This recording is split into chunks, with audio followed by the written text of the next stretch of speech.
The rain fell softly as Elisa stepped out of the car and faced the house that would now be called home.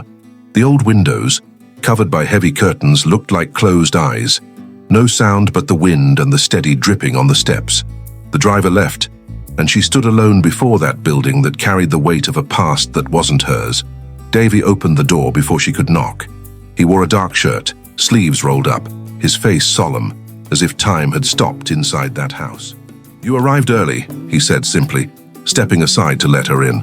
Elisa crossed the threshold slowly, feeling the cold air and the smell of aged wood. Each step echoed on the wooden floor as if the house were breathing, slow and deep. "I thought it'd be better to come before nightfall," she said, adjusting the strap of her bag. He nodded, avoiding her eyes. Portraits hung along the walls, one of them of the father who bound them by blood, but not by affection. The man smiled in black and white, surrounded by memories that now belonged to no one. "The room is the same as before," Davi said, climbing 2 steps. "The maid cleaned it yesterday." Elisa thanked him softly and followed. The stairs creaked, complaining about carrying the ghosts of the family once more. In the room there was a neatly made bed, beige curtains, a window facing the woods. Elisa placed her suitcase on the floor and approached the fogged glass. Outside, the wind moved the branches, and for an instant she felt like crying, not from sadness but from exhaustion. The silence was so thick that even the sound of rain seemed far away. She took off her shoes, sat on the edge of the bed, and breathed deeply.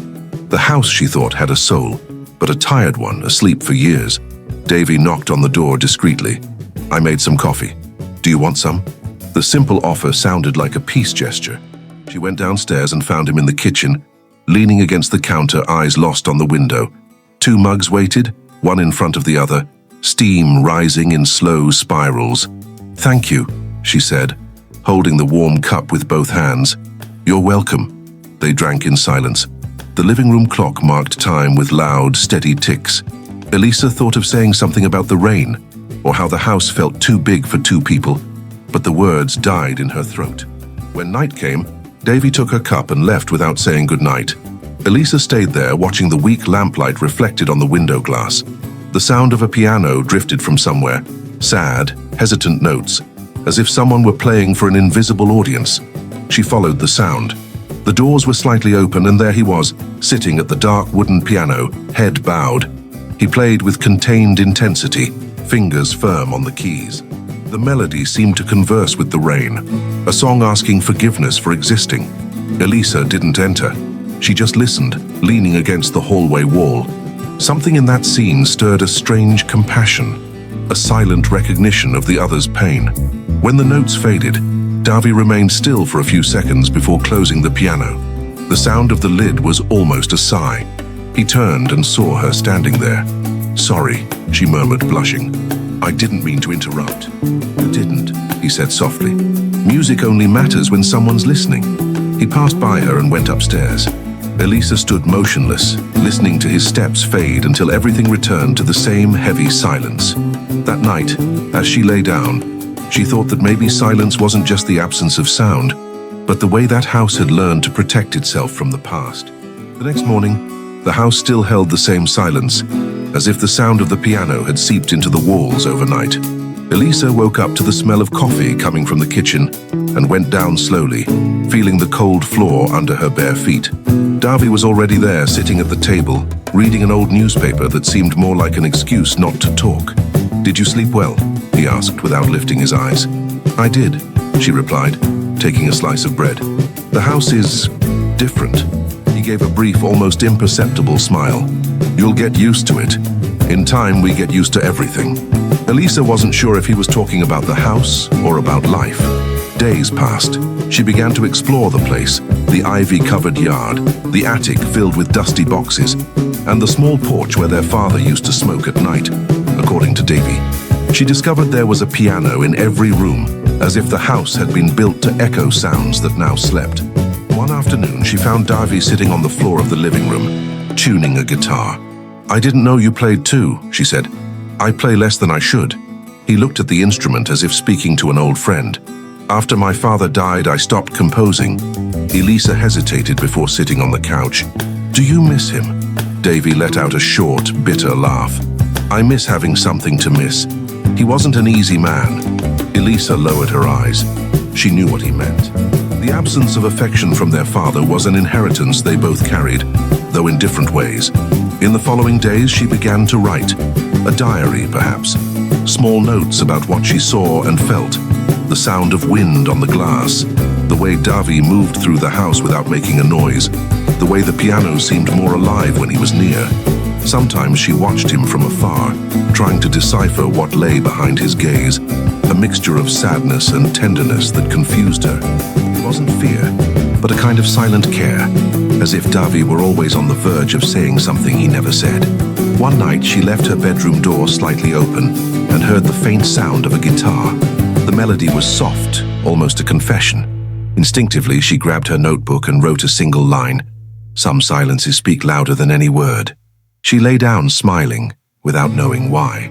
Maybe because for the first time in weeks, she felt that the house was beginning to breathe with her, slowly, still wounded, but alive. And when the sound faded, only the echo remained, not of the blood that bound them, but of something new that was beginning to be born, fragile and dangerous, between the cracks of silence. The sun rose shyly that morning, filtering through Elisa's bedroom curtains. The rain had finally stopped, and the golden light painted soft shapes across the wooden floor. She stretched slowly, still hearing in her mind the melody of Davi's guitar from the night before. She went down the stairs with quiet steps. In the living room, Davi was standing with his back to her, adjusting an old frame on the wall. When he turned around, he smiled, the first full smile she had ever seen from him. "Good morning?" His voice sounded lighter, almost serene. "Good morning," she replied, noticing the photograph inside the frame. "Was that Mom?" He nodded, his gaze drifting for a moment toward the image. "It was. I found it in the attic yesterday. I thought she deserved a place here." Elisa stepped closer. The photograph showed a dark-haired woman with a smile that seemed to hold a secret. "She's beautiful," Elisa said softly. "You have her eyes." Davi laughed, and the sound filled the room like a breath of fresh air. During breakfast, he mentioned, "There's a new guy in town, a photographer. I met him yesterday when I went to buy groceries. Said he's taking pictures of the forest for an exhibition." "How interesting," Elisa said. "Maybe the forest really does need new eyes." The next afternoon, she met him. Ian was a young man with an easy smile, curious eyes, and a camera hanging from his neck. He found Elisa near the old greenhouse behind the house. "Do you live here?" he asked, adjusting his lens. "Sort of," she said, laughing. "I'm trying to.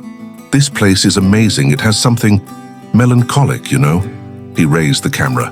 "May I?" "Go ahead." The click echoed between the trees, light as the rustling of leaves. In the days that followed, Ian returned. He said the forest had its own light and that he wanted to capture it. Elisa often joined him, sometimes in silence, sometimes laughing at his stories about cities and places she had never been. Davi watched from a distance. He saw them returning covered in leaves, laughing, and something inside him stirred, something he didn't want to name. He tried to convince himself it was only concern, that Elisa was too young, too naive, but the truth stung. He didn't know when or how, but Elisa had already become part of his breathing. One night, Davi was at the piano when he heard footsteps on the porch. It was her, returning late, hair tousled and a different smile on her face. "Were you with Ian?" he asked without looking at her. "Yes, he showed me the pictures of the forest. They're beautiful." Davi kept playing, but the notes came out trembling, uncertain. "He seems to make you happy," he murmured. "He does," she said, not noticing the shadow in his eyes. She went upstairs, and for a moment Davi stayed there, motionless, his hands still resting on the keys. The house, which once seemed to breathe with the two of them, now sounded different, as if it were holding its breath, waiting for something to happen. The next morning, Elisa found a flower pressed between the pages of her diary. It was dry, small, its petals pale. No note, no signature, only silence. That same silence that was beginning to change shape inside her. Autumn arrived slowly, painting the forest in shades of gold and red. Elisa liked walking among the dry leaves, listening to the sound they made beneath her steps. Ian kept showing up almost every day, always with his camera hanging from his neck and that easy smile on his face. Davi watched from afar, pretending not to care. But every laugh from Elisa, every glance exchanged between her and the photographer, seemed to echo inside him like a dissonant chord. One afternoon, Ian appeared at the house with an envelope in his hands. "I brought the photos I developed," he said, excited. "I wanted to show you both." Elisa smiled and invited him in. Davi, who was at the piano, stopped playing. He stood in silence while Ian spread the photographs across the table. The images were beautiful. The forest seemed more alive through Ian's lens. The light filtered between the trees, the reflection of the stream, the wind in the leaves. But there was something else. "When did you take these?" Elisa asked, touching one of the photos. It was her sitting on the porch, staring into nothing. Her expression was soft, almost dreamy. "The third day," Ian replied. "You looked distracted, like you were thinking about something beautiful." Davy turned away. Elisa laughed, embarrassed. "I must have been tired," she said, trying to hide the blush on her cheeks. Ian showed more photos. In one of them, Davi appeared in the background, slightly out of focus, watching through the window. In another, Elisa held a dry flower between her fingers. "This one turned out great," Ian said. "It feels like the flower has a story." Elisa froze for a moment. She recognized that flower, the same one she had found between the pages of her diary. A chill ran down her spine, but she said nothing. When Ian left, silence returned, heavy, tense. Davy gathered the photos and arranged them into a neat pile. "He's talented," he said in a neutral tone. "Yes," Elisa replied. "The photos are beautiful, especially the ones of you," he added with a faint smile. She looked at him confused. "Mine? You're the center of them, even when you're not in focus." Elisa blushed. She wanted to answer, but the words got lost. Davy stepped closer, his clear eyes fixed on hers. "Ian may be good with the camera," he continued, voice low, "but there are things he'll never see." Her heart began to race. "Like what?" she whispered. "Like the way you breathe before saying something important, or how you hold your shawl when you're nervous." For a moment, they just stared at each other. The air felt dense, almost tangible.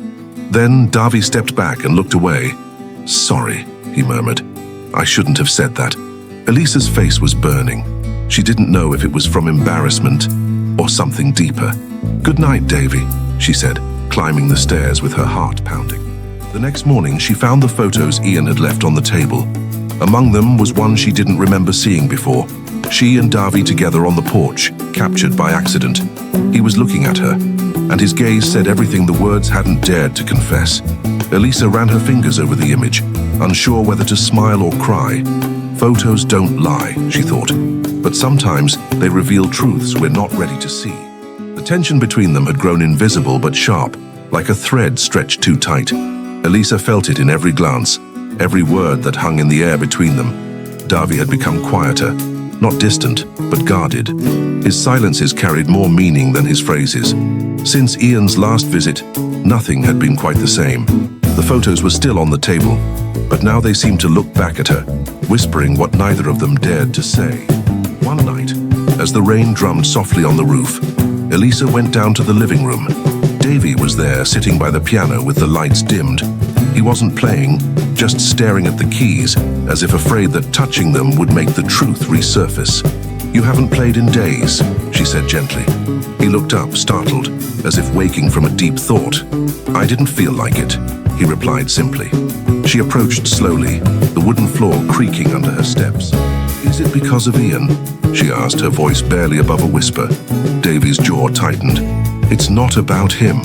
"Then what is it about?" He took a deep breath, searching for the right words. "It's about what I see when he looks at you. About what I see when you look at him." Elisa froze. "That's not fair." "Maybe not," he admitted. "But it's true." The silence that followed was heavy, almost painful. The piano stood between them like a wall neither could cross. "I didn't ask for any of this," she murmured. "I know. Then why are you treating me like I did?" He looked at her, eyes full of something raw, jealousy, longing, and guilt all tangled together. "Because every time I look at you, Elisa, I forget where I end and where you begin." The confession hit her like thunder. She turned her face away, unable to hold his gaze. "You shouldn't say things like that," she whispered. "Why not?" Because it hurts. He stood up, closing the piano lid softly. The sound echoed like a period marking the end of something fragile. "I never wanted to hurt you," he said, "but I can't pretend anymore." She wanted to respond, to deny it, to soften the blow, but her throat tightened. Instead, she reached into her pocket and took out one of the photographs Ian had left, the one where Davi's eyes followed her through the window. She placed it on the piano. "Then maybe this was never pretend," she said quietly. Davi looked at the photograph, then at her. For a long moment, neither moved. Outside, the rain grew stronger, filling the house with the sound of everything they couldn't say.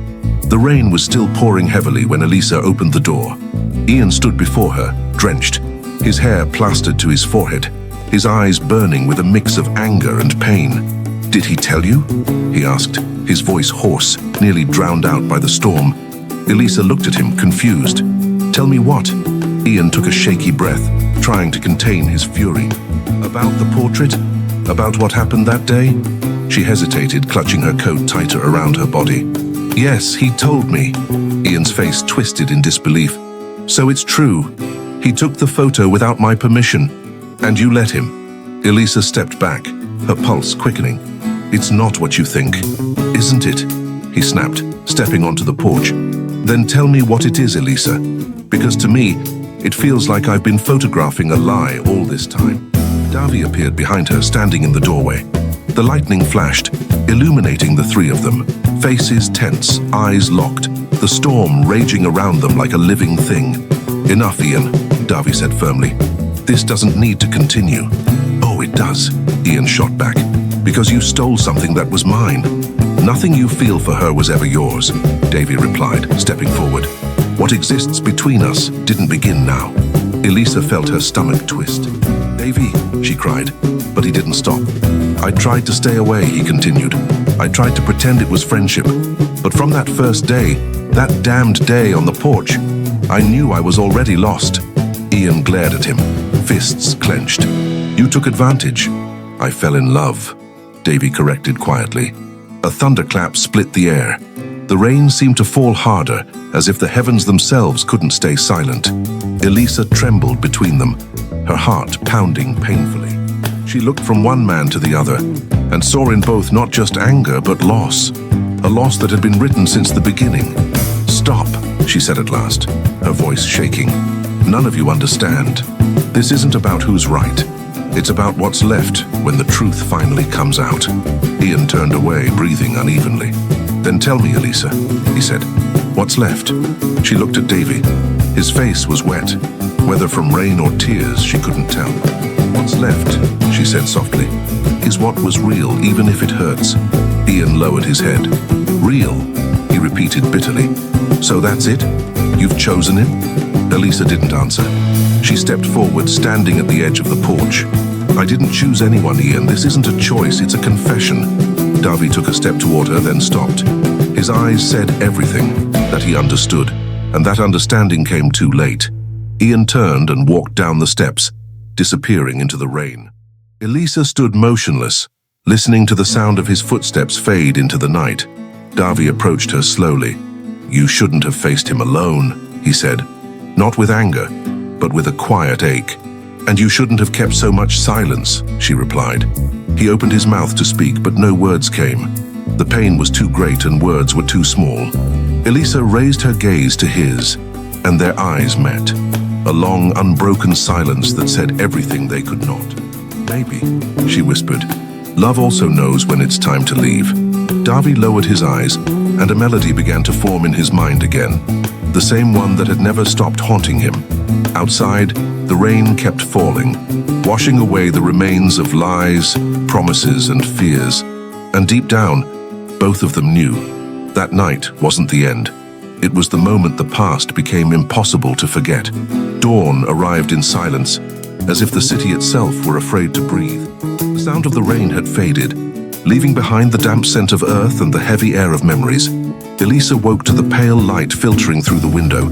The piano downstairs remained quiet, like a secret no one dared to touch anymore. She slowly descended the stairs, her heart still tight with the echoes of the previous night. Every step felt like a farewell, and when she reached the living room, she found Davi sitting beside the instrument, his eyes fixed on the closed keys. "You didn't sleep?" she asked softly, afraid to disturb the fragile calm. Davi smiled faintly without looking at her. "Some truths steal your sleep." She approached him, standing at his side. The silence between them was thick, but it no longer hurt the same way. In the air lingered a bitter acceptance, the realization that sometimes love doesn't save, it only reveals. "I thought about leaving," she said, staring out the window. "Maybe it's for the best." Davi closed his eyes for a moment, breathing deeply, and just leave it all behind. She turned to him, tears shimmering in her eyes. "It's already behind us, Davi. We just haven't admitted it yet." For a moment, he looked like he wanted to speak, but what came instead was a small defeated nod. Then he opened the piano. The keys reflected the cold morning light. "At least let me play one last time," he said. Elisa sat on the sofa, her hands clasped tightly together, her chest heavy. And then Davi began to play. The melody was slow, almost a goodbye in sound. Each note carried a fragment of what they had lived. The conversations, the glances, the broken promises. As he played, Elisa felt the tears fall silently. There was nothing left to say. Love now existed only in the music, something that once was real but could never be touched again. When the final note faded, it dissolved into the air, leaving only the silence behind. Davi kept his fingers resting on the keys, as if trying to hold time still. "Elisa," he began, his voice faltering. "Don't say anything," she interrupted. "Some things are more beautiful when left in silence." He nodded, his gaze distant. "You've always been the truest sound I've ever heard." She smiled sadly. "And you were the chord I never learned to play right." She stood up, walked to the window, and watched the timid sun breaking through the clouds. Outside, the world seemed ready to start again. She turned to him one last time. "Take care of the music, Davi. It's still the purest thing about you." He wanted to answer, but no words came. His voice had been replaced by something deeper, a quiet ache. Elisa raised her eyes to his and their gazes met. A long, unbroken silence that said everything they could not. "Maybe," she whispered. "Love also knows when it's time to leave." Davi lowered his head, and a melody began to form in his mind again, the same one that had never stopped haunting him. Outside, the rain had gone, but its scent lingered, washing away what was left of lies, promises, and fears. And deep down, both of them knew that morning was not the end. It was the moment when the past became impossible to forget. Months had passed since that morning. Summer was beginning to give way to autumn, and golden leaves covered the street where Elisa now walked. The cold wind brushed her face with the tenderness of an old memory, and sometimes, when the silence became too deep, she could still hear, far away inside herself, the echo of Davi's piano. She had moved to a small seaside town, where the sound of the waves blended with that of time itself. She photographed little, wrote more. The images had become words, and the words, confessions that no one read. Yet in every text, there was always the same unspoken name, the same suspended note that never found rest. One afternoon, while walking along the beach, she saw a group of musicians gathering near an old bandstand, an electric piano, a violin, a guitar. She stopped watching, and for a moment her heart quickened, as if destiny had prepared a gentle trap. The pianist was Davi. He looked different now. Shorter hair, a trimmed beard, a serene gaze. He played with the same intensity as before, but something in him had changed, a piece that hadn't existed when she left him. Elisa stood at a distance, listening as the melody spread through the salty air. She recognized the first chords. It was that song, the same one he had played the morning they said goodbye, but now the melody was lighter, as if time had healed what once hurt. She closed her eyes, and for a moment everything returned. The sound of rain, the scent of coffee, the reflection of the keys glistening in the light. A love that had been intense, imperfect, and true. When the music ended, Davi looked out at the audience and smiled. For a fleeting moment their eyes met. Neither of them moved. Time seemed to hang between one chord and the next, as if the universe itself were holding its breath. Then he simply waved, a small, almost imperceptible gesture. She answered with a faint smile, one of those that say everything without needing words. Elisa turned and began walking along the sand, the sound of the piano still echoing in her steps. Each note seemed to follow her, saying goodbye once more. But now without pain, only gratitude. As the sun set, she realized that love doesn't always need to last to be eternal. Some loves complete themselves in silence, in the space between what was and what might have been. Davi kept playing, watching from afar, as her silhouette faded into the twilight. And then, for the first time in a long while, he smiled, truly smiled, because he finally understood that Elisa was not an absence. She was a song, one he no longer needed to play in order to hear. The wind blew, carrying away the last notes, and the silence that remained was not empty. It was peace.